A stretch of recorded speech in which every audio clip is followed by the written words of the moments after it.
El estadio Luigi Ferraris, en Génova, se preparaba para recibir el duelo correspondiente a la jornada 30 de la Serie A, donde el Genoa, con Johan Vázquez como titular en la saga, enfrentaba al Udinese en un compromiso en la media tabla.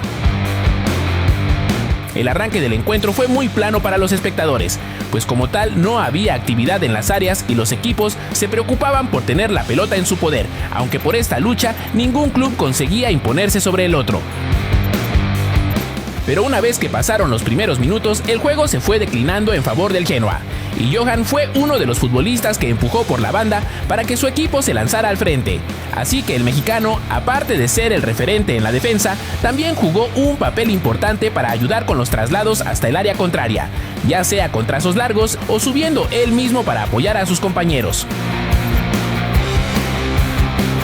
El Genoa creaba más peligro al frente, pero no estaba concretando las situaciones de gol que se le presentaban, perdonando jugadas claras, como la del minuto 43, cuando Lorenzo Colombo no conectaba el esférico y se perdía una grande. Los grifos disfrutaban de la tenencia del esférico, utilizando las dos bandas para poder abrir algún hueco, aunque esta aparente paz en la defensa sería interrumpida cuando Johan perdía la pelota en media cancha, obligándose a regresar para redimir su error. Pero este no sería el único susto, pues más tarde el Udinese se plantaría otra vez dentro del área con un centro raso que Johan despejaba. De esta forma finalizaba el primer tiempo, en un juego donde los locales no pudieron aprovechar sus oportunidades y se mantenía el 0. Así se llegó al descanso con la sensación de que el Genoa había hecho méritos suficientes para irse al frente. El encargado de mantener el 0 en la portería era Maduka Okoye, quien tuvo intervenciones importantes como la del minuto 46. Más tarde, una jugada daría de qué hablar, ya que el Genoa pedía una mano dentro del área, ante lo cual el árbitro tuvo que ir al VAR para tomar una decisión.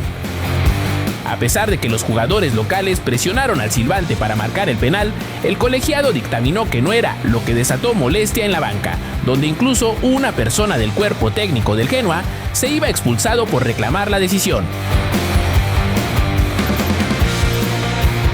El partido iba subiendo en intensidad después de esta situación, pues los roces fueron más frecuentes, y de hecho el mexicano recibiría un codazo que lo envió al césped por un momento, pero todo esto iba sumando para que la temperatura en la cancha fuera ascendiendo.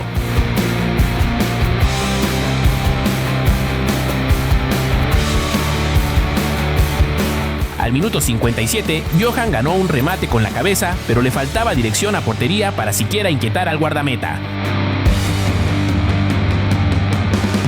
Los grifos tenían la convicción de llevarse el resultado, y así lo daba a entender el mexicano, adelantándose para ganar balones en los 3/4 de cancha y tratar de animar a los suyos en la fase ofensiva.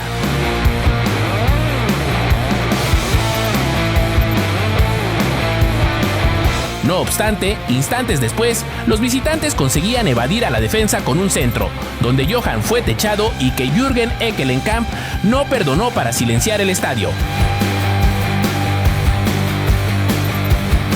El panorama se complicaba para los locales, quienes trataban de ser rápidos en su juego, pero era más la impaciencia lo que les hacía perder la pelota en sus intentos de cruzar al área. Y esto, aunado a lo caliente que ya estaba el partido, hizo que hubiese choques fuertes, como sucedió más tarde con Vázquez, donde se llevaría un fuerte golpe al disputar la redonda.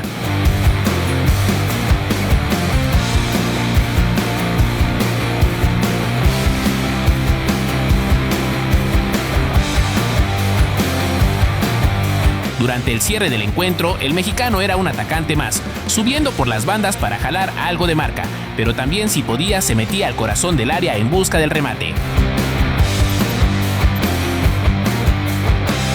A pesar de la ayuda del mexicano, era evidente que necesitaban un especialista y por ese motivo hubo algunos cambios para darle preferencia al ataque, y entre los cambios, Johan era un sacrificado.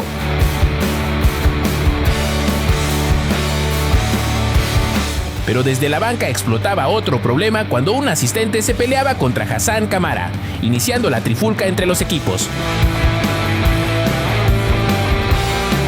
Después de que el árbitro interviniera, se reanudaba el juego, y quien sacaría provecho de esta situación fue Keynan Davis, al escaparse desde la media cancha y hacer la anotación que dictaba la sentencia final en este encuentro. Con este resultado, el Genoa se estanca con 33 puntos en la clasificación, aunque todavía conserva un margen suficiente para dormir despreocupado una semana más, sin que los fantasmas del descenso lo acechen de manera inmediata.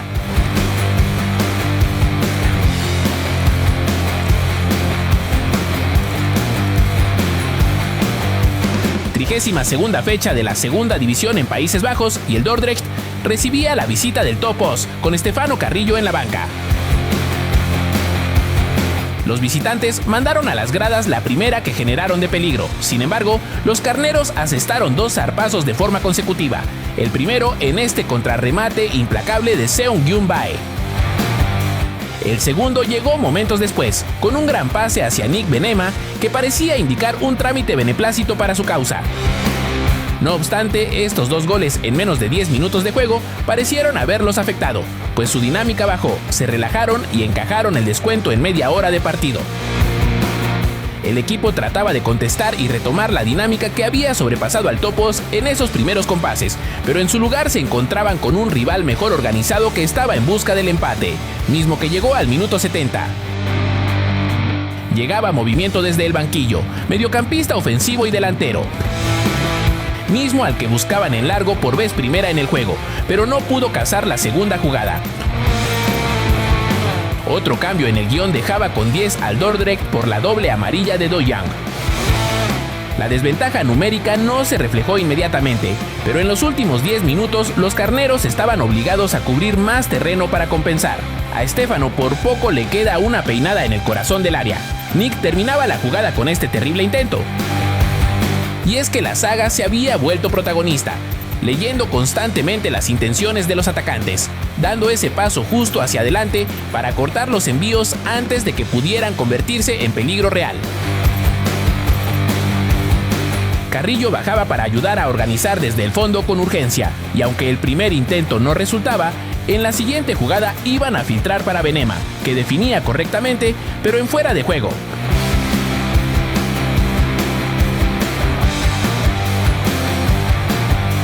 Amarilla para el mexicano por esta entrada al querer competir por un balón filtrado.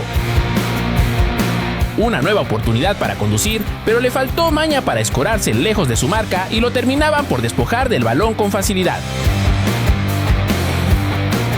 Múltiples de estas transiciones generaron los carneros en las que la defensa quedaba comprometida y mal parada, pero no tuvieron la capacidad para encontrar espacios, precipitándose por la misma urgencia de querer conseguir el tercero antes de que les arrebataran el partido.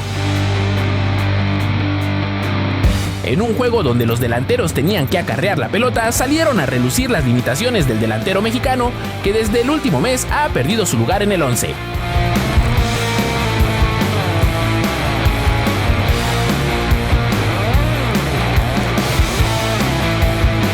Había rotación en la delantera del Fulham, pues en el compromiso contra uno de los colistas de la tabla, el Burnley, parecía darse un panorama favorable para que Rodrigo Muniz iniciara un partido de Premier League por primera vez desde septiembre. Lo que quizá no se esperaba es que el partido se convirtió en un ida y vuelta muy intenso entre ambos conjuntos. El equipo visitante no podía mostrar temor estando en la situación en la que están, mientras que los Cottagers buscaban que Wilson tocara la flauta como normalmente lo hace. El delantero brasileño también tuvo un par de ocasiones, pero terminaba por quedarse a la orilla de aprovechar su oportunidad en el 11 titular. A la hora de juego, Fleming silenciaba el Craven Cottage con el primer tanto, pero los Whites se repusieron rápidamente. Joshua King aprovechó una pifia terrible del portero y momentos más tarde, Wilson aparecía abriéndose espacio de afuera hacia adentro y entre un mar de piernas darle la vuelta al marcador. El partido no estaba bajo control ni mucho menos, y con 8 minutos restantes en el reloj, Raúl recibía instrucciones desde la banda de su entrenador. El Burnley estaba en busca del empate y tenía que aparecer Leno para reaccionar a este disparo entre tantos elementos.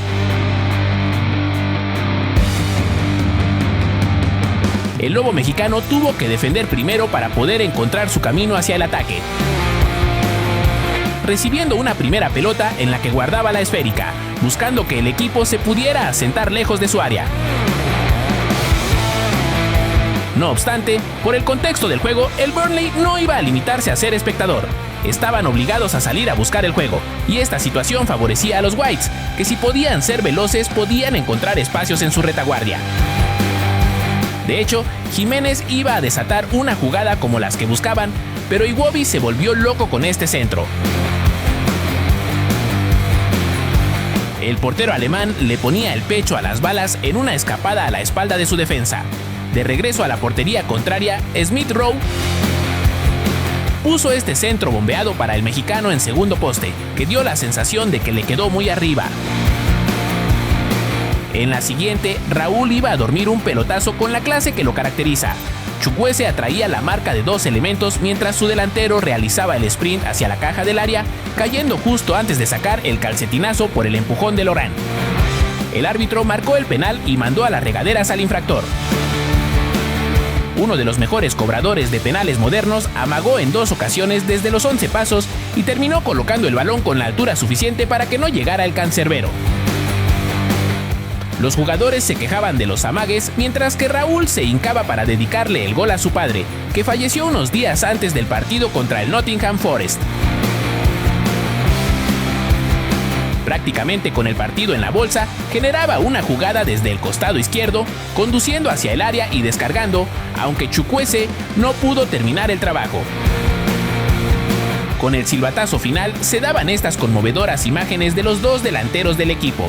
Mientras Raúl trataba de mantener la sonrisa en el rostro, se acercó a las gradas para darle su camisa a un niño, partiendo hacia los vestidores con lágrimas en los ojos.